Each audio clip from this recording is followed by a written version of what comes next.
দেশের প্রধান প্রধান দৈনিক পত্রিকার শিরোনামে উঠে আসা আন্তর্জাতিক খবরগুলোর মধ্যে শুরুতেই থাকছে মোদির আমন্ত্রণ গ্রহণ করেছেন রাশিয়ার প্রেসিডেন্ট ভ্লাদিমির পুতিন। শীঘ্রই ভারত সফরে আসছেন পুতিন বলে জানিয়েছেন রাশিয়ার পররাষ্ট্রমন্ত্রী।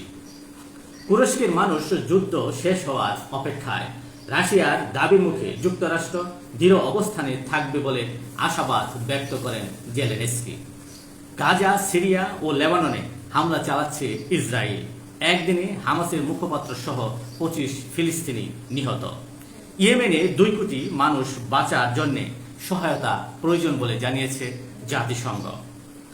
এআই প্রযুক্তির সুসাইড ড্রোনের পরীক্ষা পর্যবেক্ষণ করলেন উত্তর কোরীয় নেতা কিম জং উন। বিশেষজ্ঞরা ধারণা করছে নতুন সক্ষমতা দেশটিকে রাশিয়ার কাছে আরও ঘনিষ্ঠ করে তুলতে পারে। এই ছিল দেশের প্রধান প্রধান দৈনিক পত্রিকার শিরোনামে উঠে আসা শীর্ষ সংবাদ।